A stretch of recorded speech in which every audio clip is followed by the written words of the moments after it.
Okay, when everyone's ready, we've got TCU head coach Mark Campbell following tonight's 90-31 win over Texas State. We'll let Coach give an opening statement and then open the room for questions.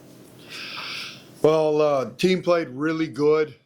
These games are dangerous when you got a really big game lingering, and so really proud of how the group was locked in, focused for 40 minutes. I thought we were great defensively. It's another game where the team really shared the ball, had 25 assists again, and so, man, it's just special how you got a team that's really talented, some big names. You're only 3 games into the season, but I just love how they're playing together, sharing the ball. They're playing the game right, and so glad to get this one done and excited about the next opportunity. I think it was the largest margin of victory in program history tonight. Last game, you set like 6 new records for the program. Just talk about the momentum that you have right now with this team. Yeah, again, this group's special in regards to this portal. You took players from all over the country that are really, really talented and gifted basketball players, but it usually takes a while to get everybody on the same page, and for them to do it right out of the gate is just a testament to them and who they are, to share the spotlight and to do it with no ego. I mean, some of the stuff you have no control over. You try to put the puzzle together and put the pieces together, but at the end of the day, these kids, it's up to them to really come together, and they've done that. And so we're a really talented group. To get Agnes back in the mix today was great. Let her sweat it out before we play on Sunday. But we're playing the margin of victory. The records we're breaking right now. It's because we're playing both sides of the ball at a high level. This group's defending and rebounding, and then they're getting out in transition and making simple plays for each other. You talk about getting Agnes back. Having her gave you some more flexibility in the lineups. We saw a pretty small lineup out there compared to what you've done so far this year. What does she do with the continued versatility? Yeah, we're still trying to piece together our rotation and how to play. Agnes opens up some different opportunities because she's such a physical player and an elite rebounder. When she's out there, you can slide Aaliyah to the 5, which those guys played a lot together last year with our small ball lineup that was really good for us last year. And so today it gave us a chance to tinker with Agnes Aaliyah at the 4-5, playing small ball a little bit with the shooters all and spread the court. And so it's a great change of pace when you take Sedona out. And so, again, we're still trying to figure out how to maximize this group and how we need to play. But I think you can play really big, which we haven't had to use yet, but we have that if we need it. And so I'm just pumped for Agnes. She's been chomping at the bit. She's such a competitor and warrior that she wanted to be out here. And so we had to make sure her body was healthy and she was ready to go. But she would have played 10 days ago if you let her. Can you talk about that cohesion a little bit? It's pretty uncommon. And this squad looks like they've been playing together for multiple seasons now. Yeah, our staff, and I want to give them a lot of credit, our staff works so hard in putting the right people together. And this thing with the portal era, it's you got to get the basketball piece right for your system, and then you got to get the personality traits right. And I think we did a phenomenal job a year ago taking the hand you're dealt and blending it all together. In this group, though, this is really everybody that's on this roster is handpicked. And so I think our staff did an amazing job on the recruiting trail. Fortunately, there was a lot of former players that we've coached or recruited and had deep relationships with for a long time, since they're 15, 16 years old. So that also helps a lot. Speaking of staff, who ran scout tonight? Hey, so thank you, Nolan. He was a Bobcat this week and poured himself into the scout. Did a phenomenal job figuring out how to guard their small ball. They're small, and we had to figure out who Sedona will guard and how we were going to guard our pick and roll stuff. So Nolan did a tremendous job getting the team ready. And I think we on both sides of the ball, it showed. We were locked in. And so you guys, our assistant coaches in college basketball spend hours studying film, breaking it down, clipping it, editing it, and then consolidating it so that the kids can understand how to digest it. And so we have an elite staff and So far, they're 3-0. Chavi's on deck. He's got a big one against NC State. As you continue to tinker with those lineups, kind of shortened your rotation a little bit. Haley played 36 minutes in a game that was mostly a blowout. Is that in preparation for Sunday? Yeah, you got to start tightening the screws a little bit and really getting things ready for Sunday. Your margin for error jumping up to a team of that magnitude shrinks a lot. There isn't much. And so as you progress through the season, there's ebbs and flows of the non-conference.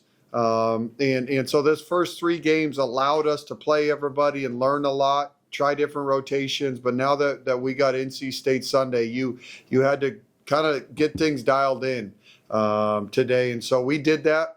And it's going to take an incredible effort from everybody on Sunday to get that thing done. Coaches like to talk about the importance of every game, not taking any game too seriously or looking forward or looking ahead. How do you, now that NC State is here, maybe not overblow the opportunity on Sunday afternoon? Correct. And I hope we're loose.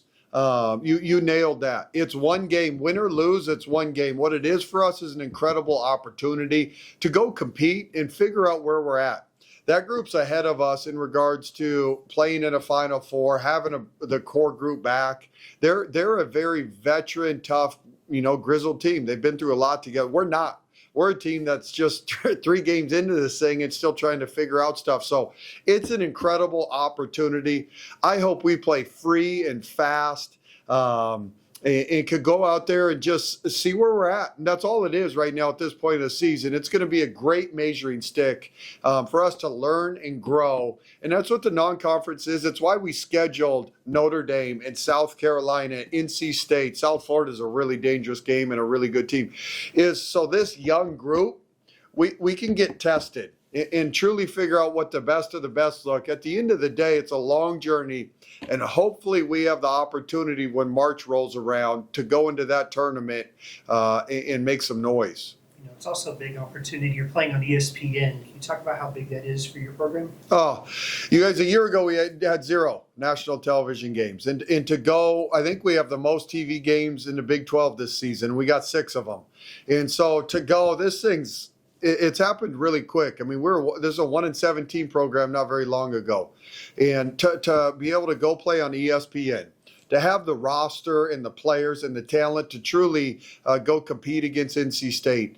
As you build a program, you kind of have to bet on yourself. That things you'll land the recruits you hope to land. As you build your schedule, you want to play elite competition. And so thankfully all those things unfolded where we have a team that's worthy of playing on ESPN and playing against the best teams in the country. So for our fan base, I know there's a lot of excitement.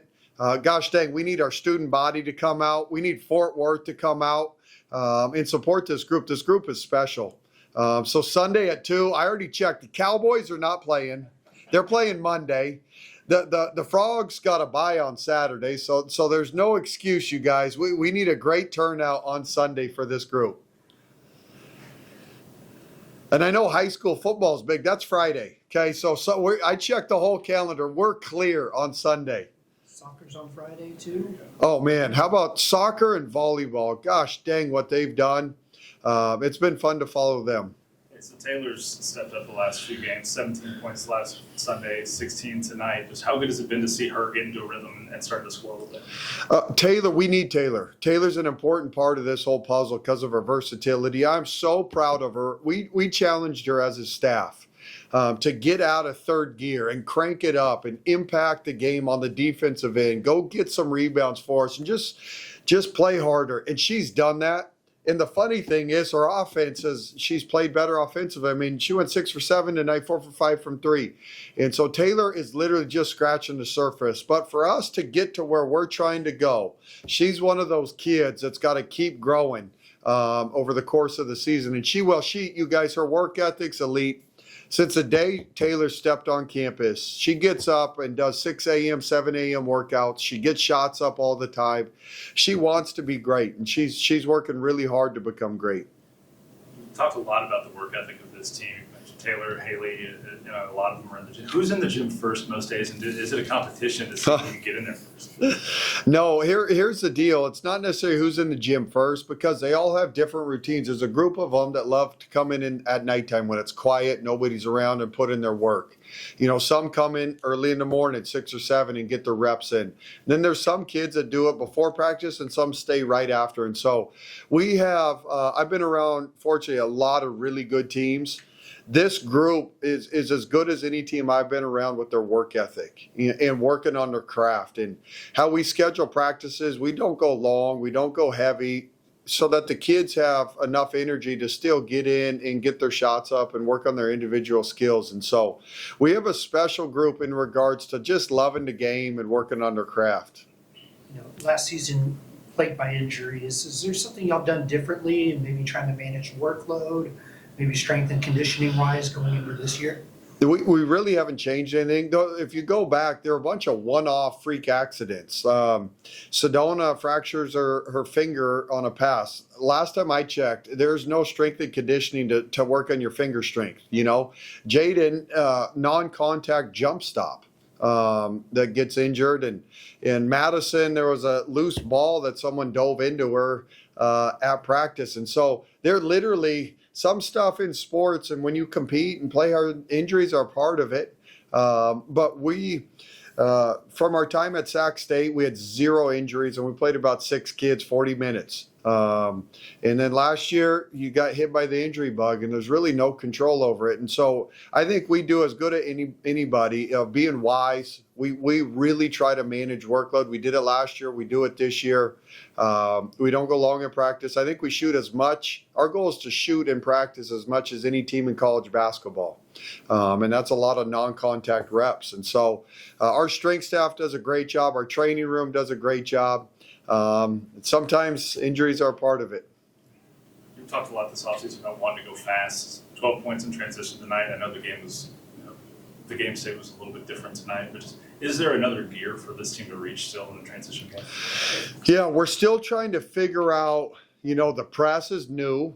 And so how much energy you want to burn in the press on the main group, managing that and workload with how many minutes do you want to play and how many kids you work. Literally, you're still a work in progress, 3 games in, figuring all this stuff out. And so we're tinkering, to be honest. And then some teams, you can't force everybody into turnovers. Tonight we ended up forcing 21 turnovers, so still that's a good night, but we weren't able to get out and transition as much. But they have good guards, they're quick. They were hard to force turnovers, and that's okay. Some games you're not going to do it. And against a really, really good teams, it's hard to get them to cough it up. So it's fun. You guys, this group's so coachable. I mean, it's a treat to coach them and tinker. And as you can tell, whatever we've done and come up with in each scout, they have played hard for 40 minutes. So as a coach, you can't ask for anything else. Anything else for Coach? All right, thanks everyone.